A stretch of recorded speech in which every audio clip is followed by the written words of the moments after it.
Welcome to another episode of the PLA podcast. I am absolutely privileged and blessed today to be joined by no other than Ashok. Welcome, Ashok. Welcome again to the podcast. Thank you, Danya.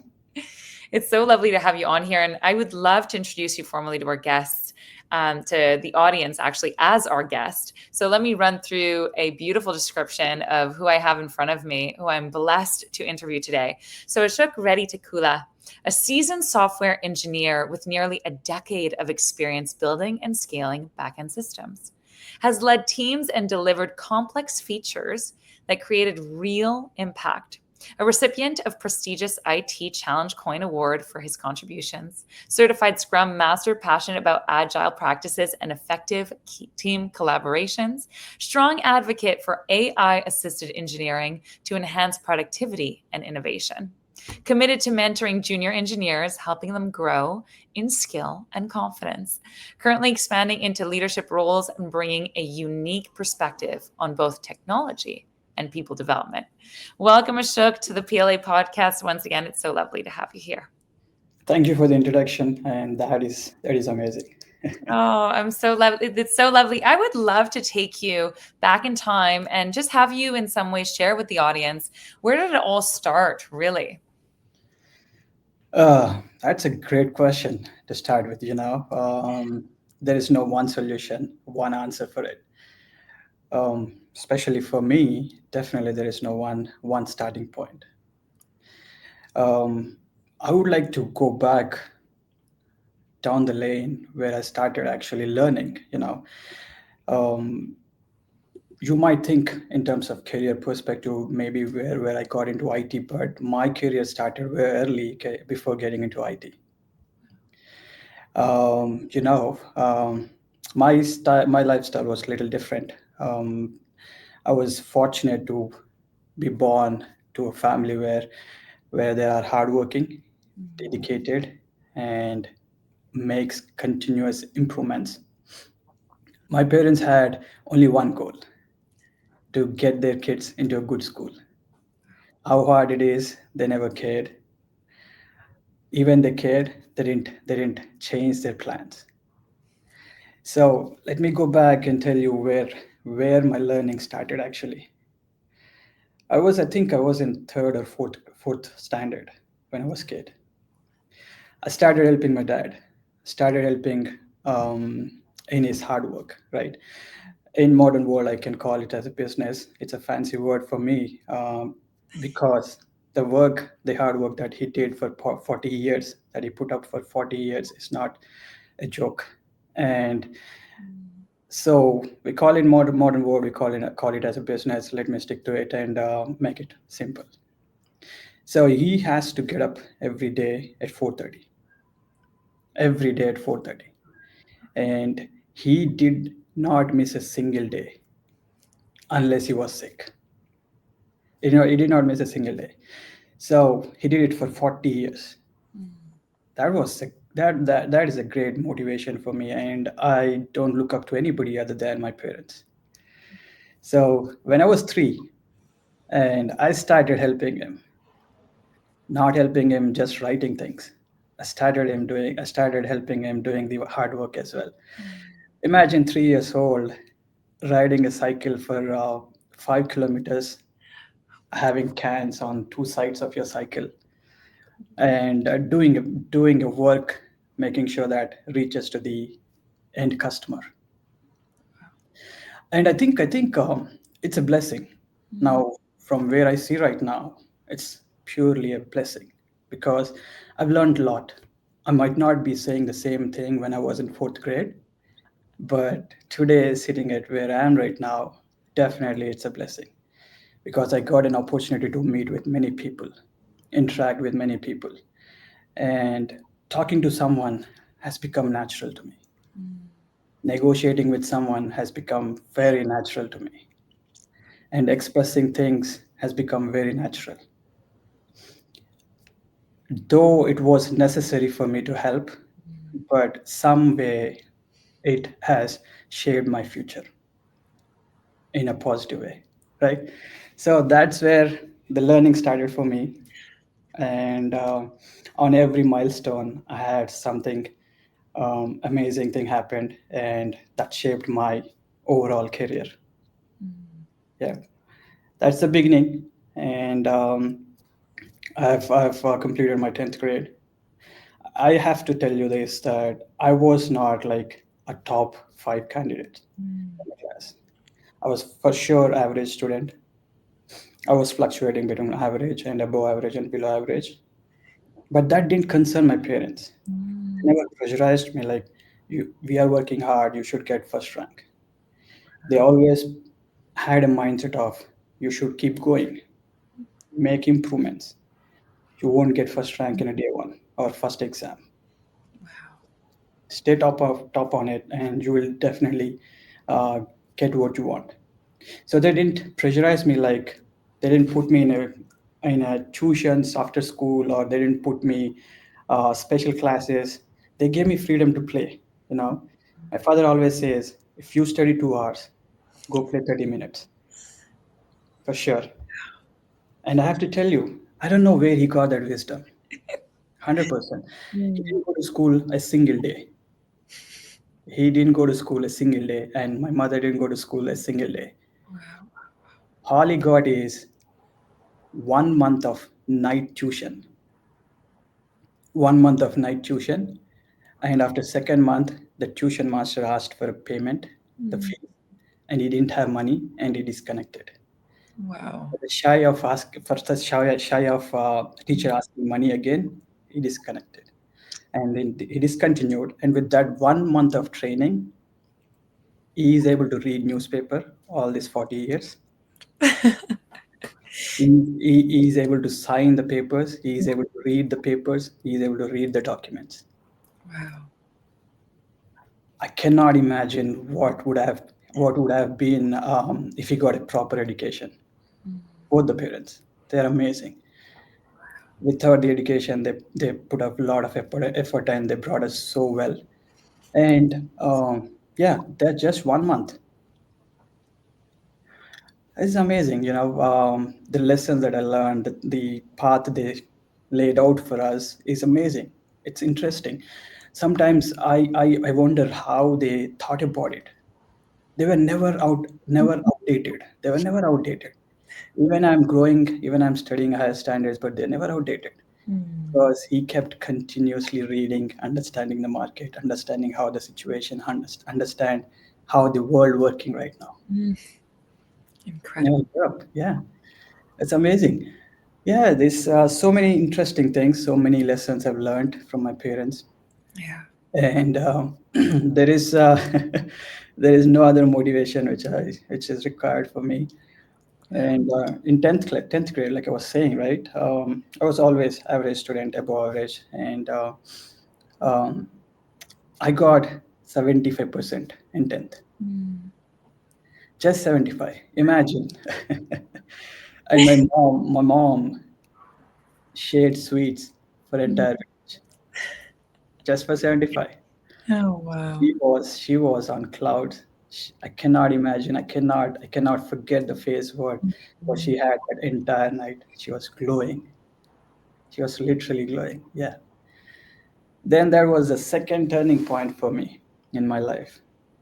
Then I said myself, a 75% can do this much for them. Mm. How about I becoming a successful person? How about I make them more happy? I was so young, Dunya. I was so young. I was so young, but these thoughts came in that early age, mainly because I was doing more than that particular age person doing at that time. I was talking, I was working, I was hustling and all that stuff. Definitely, there are more people who might be struggle more than me. Mm. 100%, I Mm. agree. But my learnings are this: if a 75% can do that much, then for plus two, going to a plus two, Mm.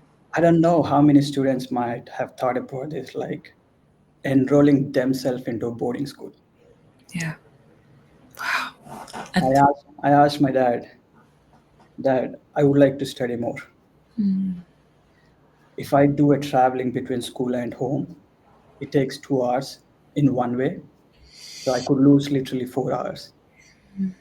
Going to a boarding school will help, will help me to focus and get more marks. They didn't have money like savings or anything.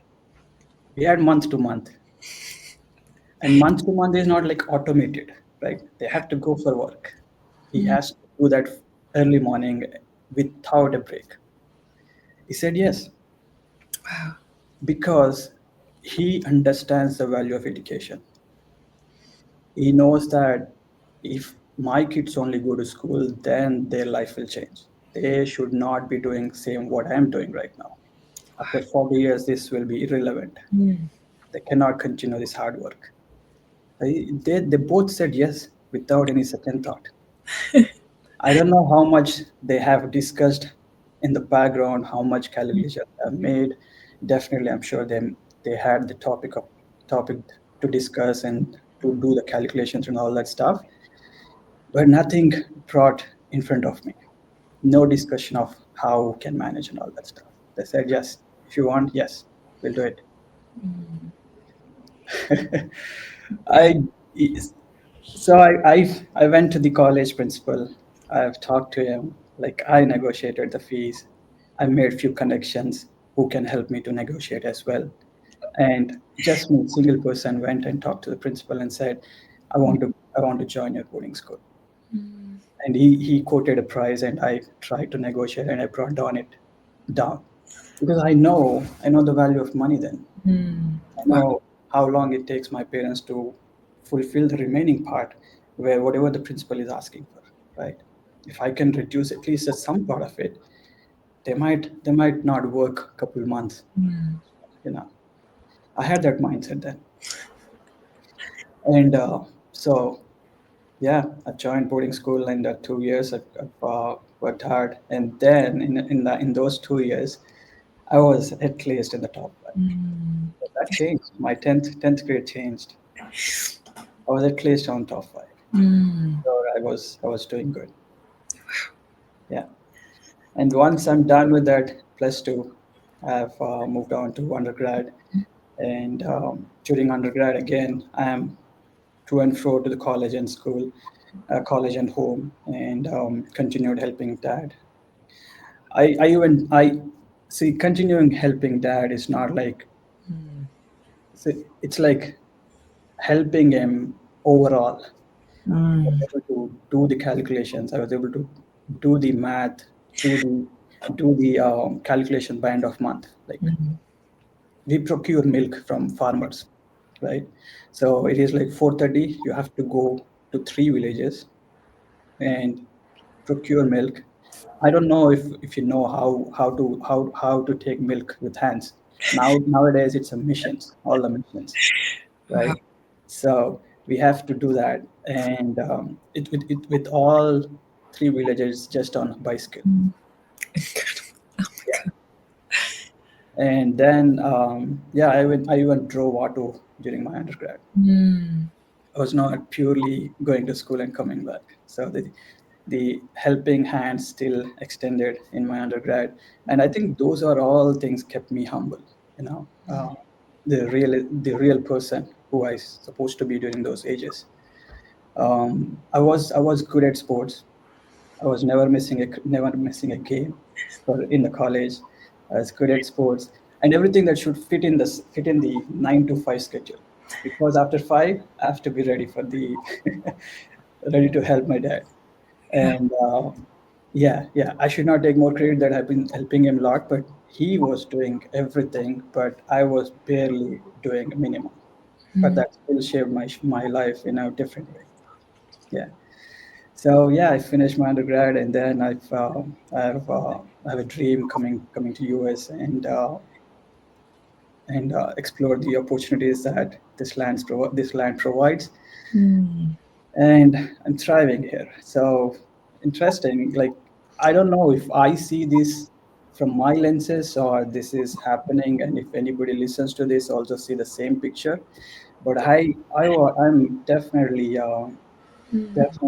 privileged to have this opportunity. You know, Yeah, and I've moved here in 2013. I've done my master's, and I've got into a good company from Mm. the starting. From the starting, the reason I say I'm privileged here is because the first company that I worked with, let me say, first three companies I worked with, it was just two people in the team. Unbelievable. Just two people in the team. So first project, it was amazing. The first experience, it was great, and I've learned a lot. And the second project, I cannot forget it Mm. in my entire life.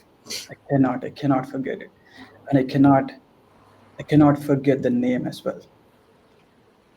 It's amazing.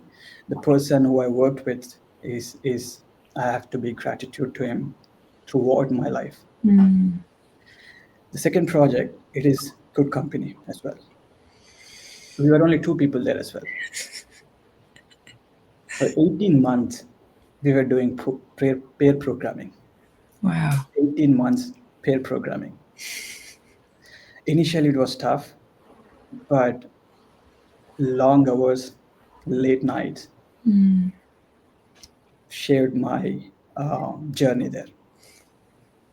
It was not easy, just two people in sitting in the same cube and doing a pair programming. And we don't have two laptops. Trust me, we don't have two laptops. Oh my. He's writing one line of code. I'm writing one line of code to test that line. Wow. I write one line of logic. He writes one line of Mm. test my logic. Wow. So we used to sit there in a single cube, two people who can fit two people there, and from 9 to 5, that was our game plan. We get there, we brainstorm the requirement, we brainstorm how we can make things better. At least 2 hours we do that discussion, and then we'll start writing code for 18 months. I was hoping that gets continued because it was not, it was still a POC project. Mm. We were hoping that gets approvals and then we'll move on to a next level. But, whenever a management change happens, the first thing they look at is cut all the POCs or cut all the percents and all that stuff. So that's how I've been there for 18 months. I've Mm. built a strong connection with that other developer. So that ended there after 18 months. But that is the best experience that I can ask. I can never get again. I think it was the best experience. And then after the next project, again it's the same two people. It was fairly new to me. Mm. I would say, let me clarify it. What is fairly new? I was a backend engineer. I am backend engineer. Mm. When I went in there, it's a science project. Scientist does research on every single hour. They have to enter those reports, and we only have two members to support that entire application. So one, the tech lead he's a tech lead, he's a senior engineer, he's everything, and I am the other side of the engineer. So he took the ownership of supporting backend system, Mm. and I took the ownership of supporting front end. Wow. Front end is fairly new to me.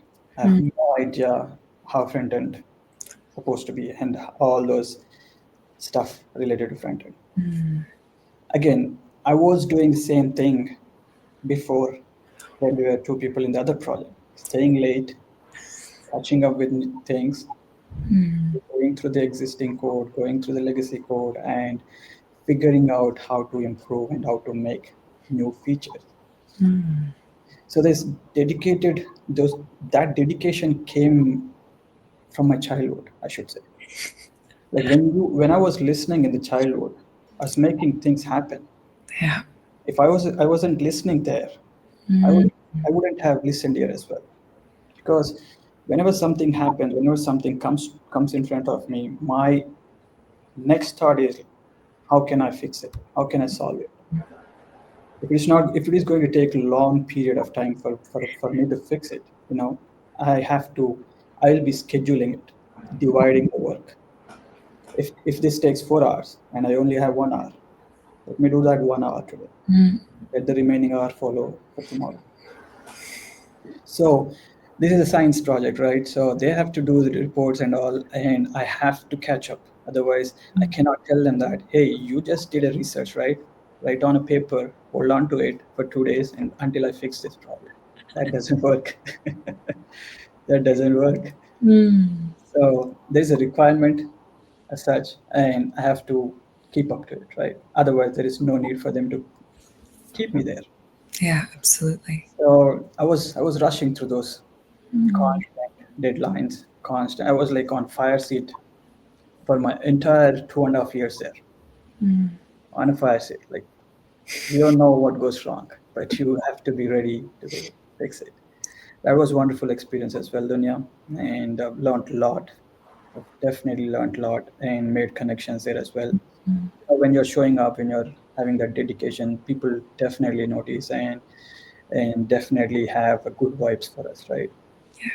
Yeah. So something breaks, California traffic, right? So to avoid the traffic, I used to sit there after 6. Mm. I used to dedicate a couple hours there to fix the problem or to implement the feature. And Mm. then after traffic is reduced, I used to drive back. Yeah, yeah, yeah. It's amazing. And then I moved into the current project, and it's going well. And with all my previous experiences, I brought some leadership skills as well, and fortunate to lead couple teams here, Mm. couple features, and it all happens with the leaders who has vision. Yeah. We are around 20-30 people initially in 2018, Wow. but leader who is leading us only found couple names to lead teams. I was fortunate that he noticed my hard work, my skills, and he promoted me to lead a team. And that was a wonderful experience, coming from all those experiences, then leading a small team internally and delivering critical features. Yeah. I should say critical features because I know the I know the complexity of those features, and I was successfully able to lead. It Mm. was not going that smooth when it was like a giant team, but Absolutely. that leader had a vision to break down teams and break down features and assign to those teams. Incredible. And I was fortunate to have that complicated picture, and I was constantly collaborating with the teams. There was no documentation. It is purely on collaborating to know the requirements, to know the functionality from the groundwork. I was able to talk to the leads from the external teams and able to gather requirements and give the work that can be manageable for each individual. Beautiful. Yeah, I got overall experience from breaking down requirements to Mm. delivering the feature. It was amazing. Couple of years we were able to deliver the features, and now I moved into Scrum Master role. I partially write code here and there, but I still mentor because I know the code what I wrote here. I still mentor, I still guide, and I'm still passionate writing more code. Um, with the new AI era, there is no limit for anybody, any role in this industry anymore. No more.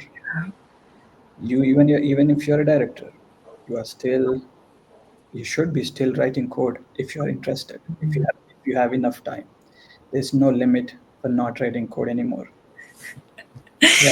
Wow. So yeah, this is my journey, and right now I'm here for since couple of years, and I am thriving to get to the next level in my career as well. And yeah, this is all my background. Oh, Ashok, what a touching story. There were so many moments where you had me quite emotional. I was just thinking back at it and just imagining your dad, he's so proud and your mom too. And there's something so touching of your story simply because they really are the example of parents who believe in their child, believe in their son, and they trust his path, his imperfect path, they trust. And the way that they were so dedicated to giving you what they didn't have. And they, went through and through and just kept pushing just to make sure to, offer you that freedom. And that even the lessons of on the bicycle with the cans, and these lessons that you're learning as such a young boy, that till this day still have such an impact on your life and your career and your character, to be honest. Like, and it shows in how much, in how you share your story, and how much you admire them for everything they've instilled in you. Yeah, if it wasn't them, I wouldn't have been where I am, 100% for sure. Because the requirements that I had after 10th, after plus two, they're very different. This is not the path that I wanted, Mm, and I'm happy that they changed it. yeah. When you are such young, you don't know nothing. Trust me, you don't know nothing. Now modern days people say, let them choose. That's I don't know that how well it turns out. Mm, Could be good for some, but could be worse for some, yeah. depending on your circumstances, right? We have Our family has no education background, not just my parents. Entire family has no education background. Our generation is the first one who has background study education, right? So if they let me choose my future, what would I choose? I might choose something even in education, but it might not be that competitive, right? Yeah.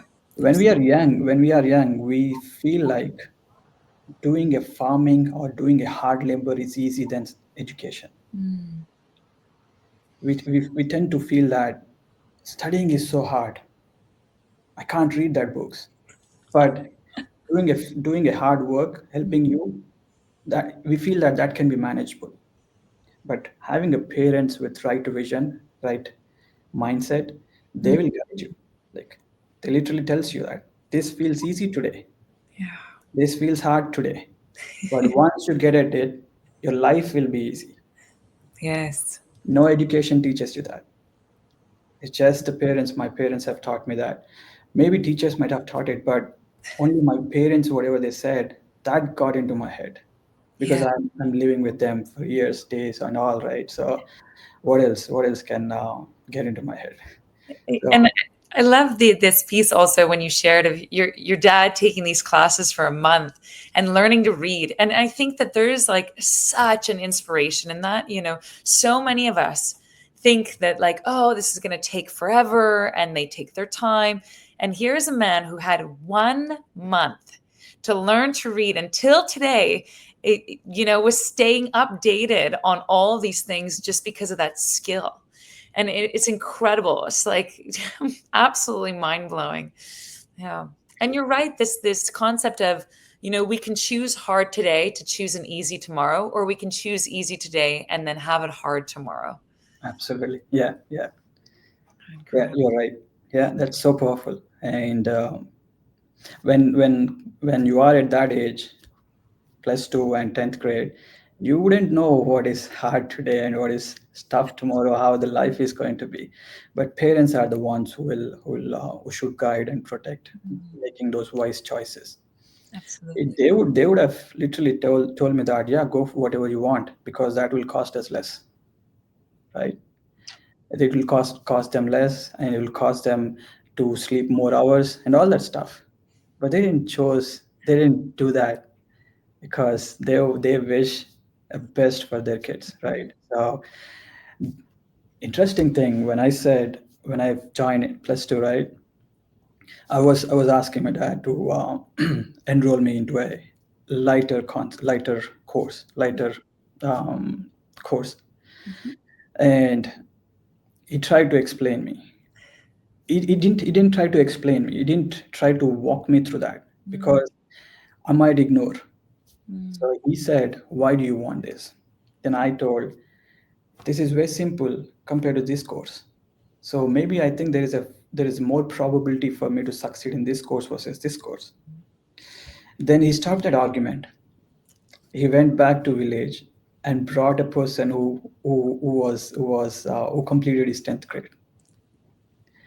who completed his 10th grade. Due to his circumstances, he couldn't extend, but he was well educated during that time. He brought that person to the home. He left me and him in the room, and everybody were out. The same conversation happened, just like what my father asked, and that brother also asked same questions. Then he walked me through slowly. Okay, if this is hard, if you fail in here, that's fine. That's totally fine. But if you take this one, you might not have better future. Mm. He gave me hope that if I take this one and if I'm not succeeding in it, that's totally fine. Yeah. Wow. That Wow. only comes with you having a strong vision, strong mindset, you know. Mm. He gave me that assurance, like, that's okay. But if you do this one, if you succeed, if you work hard, based on your parents, they're working hard, working so hard for you. If you put that effort in here, your future will be better. You will be able to tackle more things. Your life will be better, and your undergrad will be better. I, So that one sitting with him, like nowadays I can call one on one, but yeah. back in that one sitting, I've enrolled into a complex course. So Yes. 2 years ago, that was complex. Yeah, I think there's an incredible theme in the story. A theme and a teaching that your parents instilled in you, and this gentleman also did.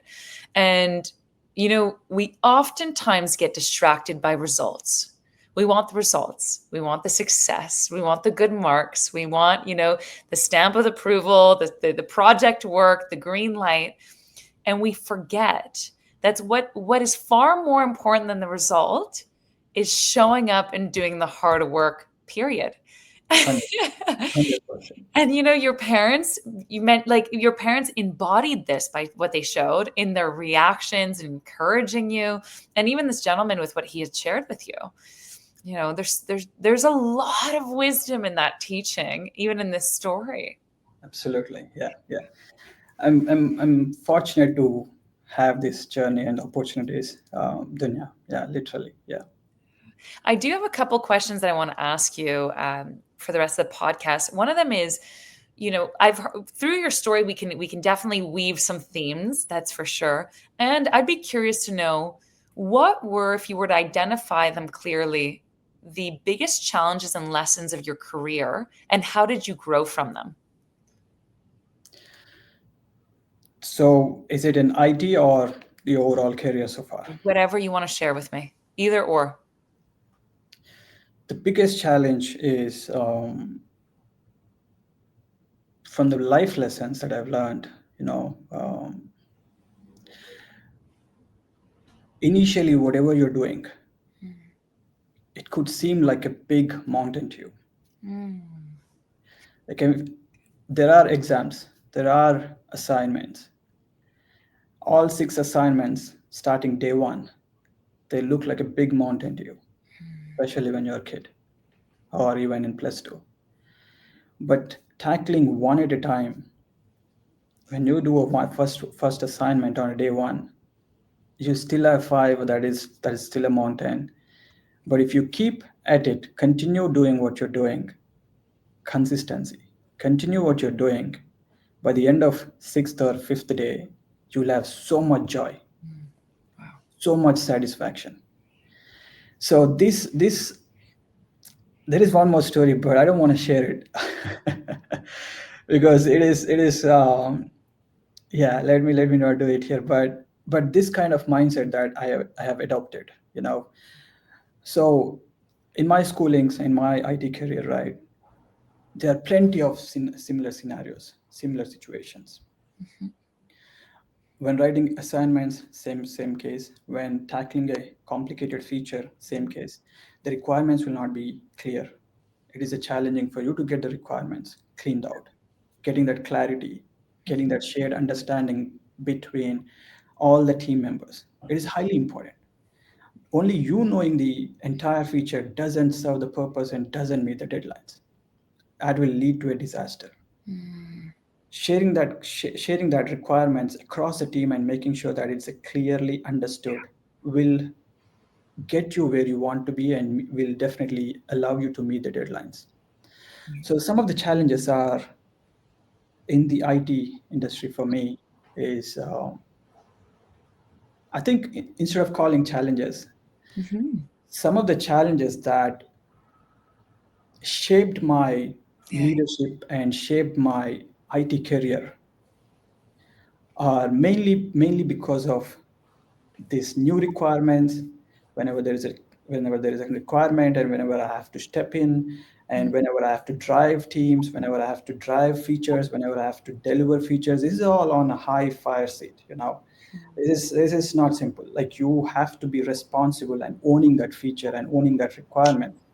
If you're not fully 100% on board with it, Yeah. then there is a chance that you will be failing at it. Mm.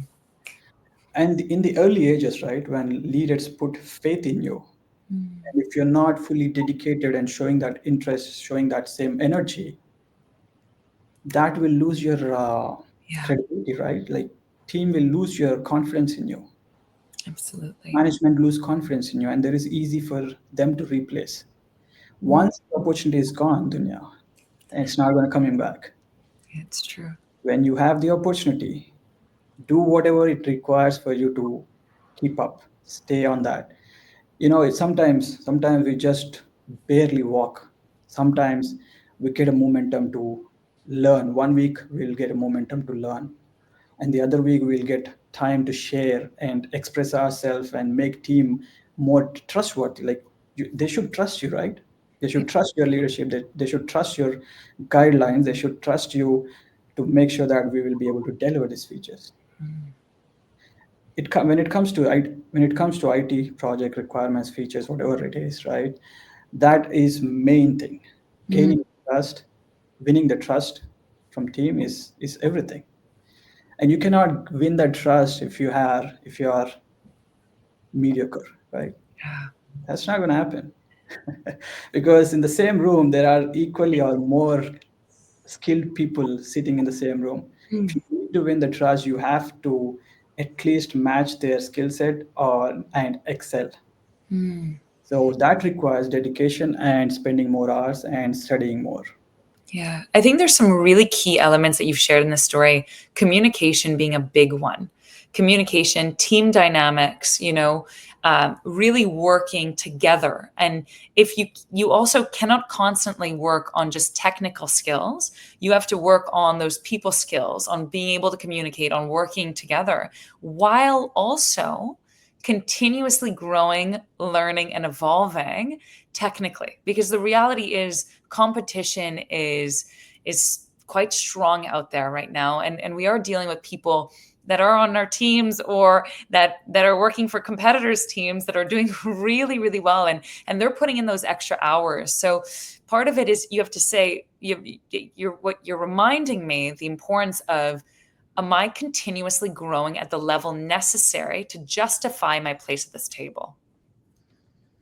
You have well orchestrated that lines. I should say. Such a treat to have you on here, Ashok. And you provide so much value, and especially in your stories and your experience and everything you're sharing with us today. Right now the reality is so many people are talking about AI. AI, and I would love to get your perspective after, not only from your technical background, but obviously now that we've heard your story in more depth, from also the wisdom that you carry about like how life works and your own growth and learning and perspective. I'd love to get your take on AI and how you're seeing it. Sure. That's a hot topic in the industry right now across the world.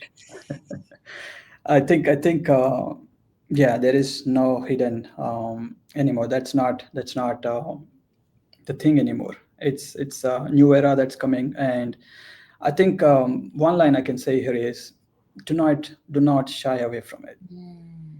No, do not shy away from it. Get onto it. Get onto it. Try learn using it. And some of the leaders that I speak to, right, at work, outside work, I get these lines. Those are pretty interesting. My one of the leaders that I met, they said that. The new coding language is English. The new coding language is English. Oh, Yeah. wow. Do not shy away from it. Try to get onto it Mm, and learn how to use it. AI is not here to replace people. yeah. Definitely some positions, but it will definitely open new positions. But mainly, it will replace people who are not using it versus who are using it. People who are adaptive to this new era Yeah. will thrive this AI, Mm, and who is shying away from this one will fall behind. That's my take. yeah. And I've been using AI, and I've been I've been talking about this a lot.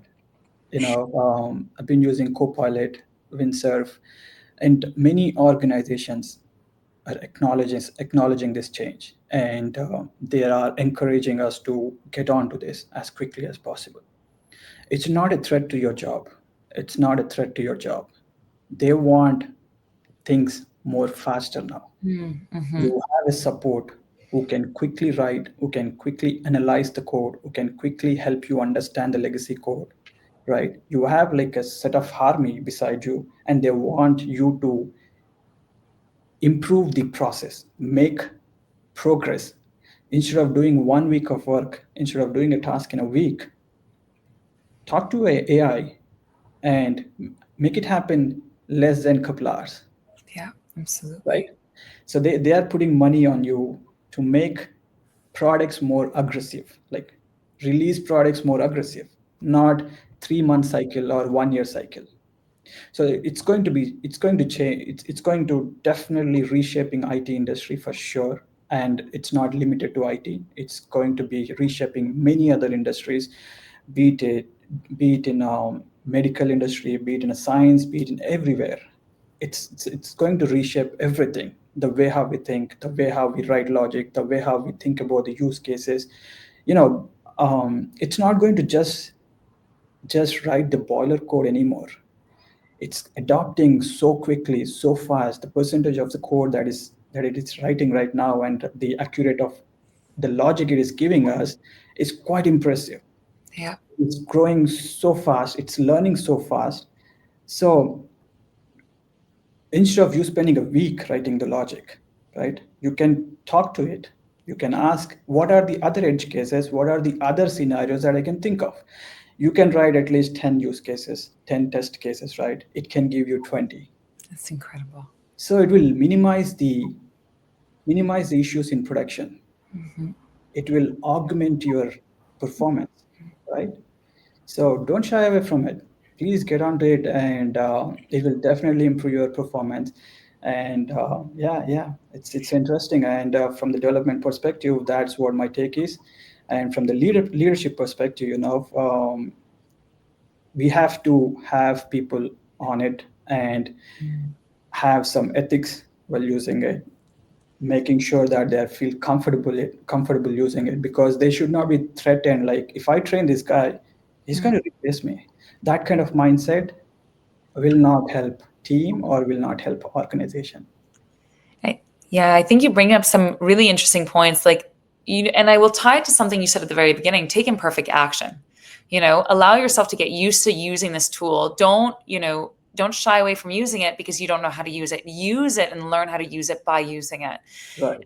And I love this perspective on, team, like the values or the intention with which we use AI. It's going to be so important to be able to keep healthy team culture in organizations, to encourage ourselves to use this incredible tool at our disposal without this feeling of threat, of worry, of like this hostile like energy, while there's something that could actually create far more efficiency, speed, and allow our teams to work and achieve results in a fraction of a time. Yeah, the overall goal is to move quicker, right? That's the goal. And everybody using this in this AI era, if you're not quicker, then you are falling back. And even from a team perspective, that is impacting. Then imagine how it will be when it comes to overall org. Yeah. Organizations are moving quickly, so your product should be there on the table first. That's the goal, right? If your product is on the 10th list, nobody is going to even look at it. So where is the business? You're going to lose the business, right? Ashok, Yeah. it's been such a treat to have you on the PLA podcast, truly. And your story has been so inspiring, so touching. And I'm sure so many of our audience members are going to get value by listening to everything you've shared, truly. I have, at least, definitely.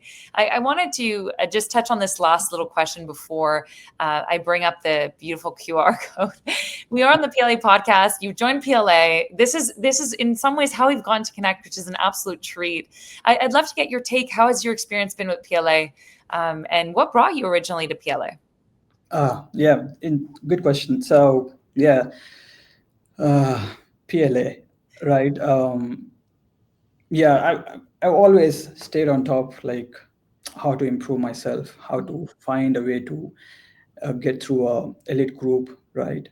And it is hard for me to find my own, right? It's not easy. Like you cannot find people like you can right away jump on and trust and make friendships and all that stuff doesn't happen. And even if that happens, they might be in a different career, or they might be having a different mindset. Yeah. It's hard to get the proximity, right? So when I met with Venkat, so I had two calls with him. First one, as soon as I got that proximity and the triangle communication proximity and visibility, I was impressed. I was like, this is exactly what I want. You know, this is exactly what I want. That's what make me different and put in an elite group. Even though I have interest in becoming a great in whatever I'm doing, but I don't have the tools or tiny mindset shifts.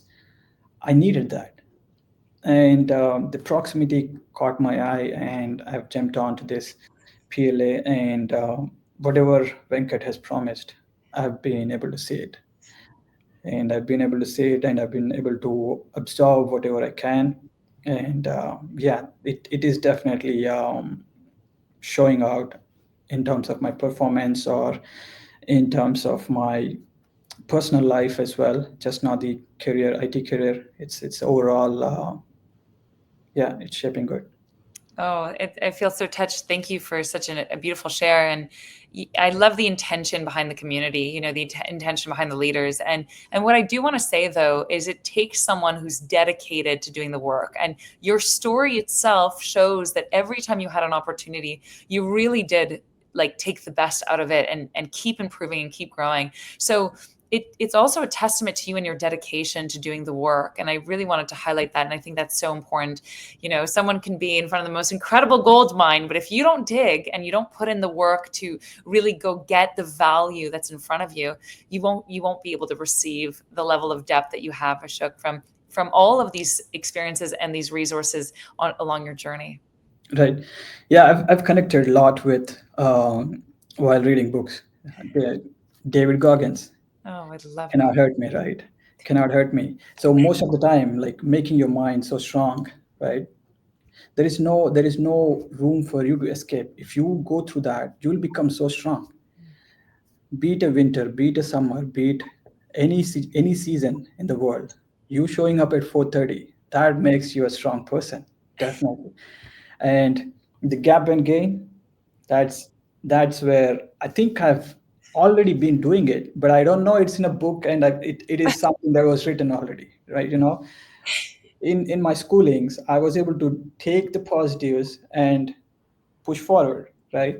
So these are all blessings. And again, I cannot finish this podcast without thanking my wife. Oh, absolutely. Me putting all those extra hours because of her. Yeah, yeah. She is my backbone there. Right now she's taking care of kids, and whenever I'm late or whenever I'm putting more extra hours, she's totally able to understand, and she's supporting me all the way possible.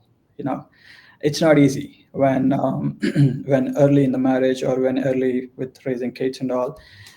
It's unlikely to have the same this kind of mindset, like I'll take care of kids and home, to just go ahead and do what you are doing, because she trusts me as well, because I'm not a guy who tells something and does something. I do 100% on whatever I feel like it will be helpful for the family. So yeah, I have to thank her, definitely. Absolutely. You wouldn't be here having this incredible conversation if it wasn't for her. So 100%, 100%. your true co-pilot in this journey is her, and it's so important to acknowledge that.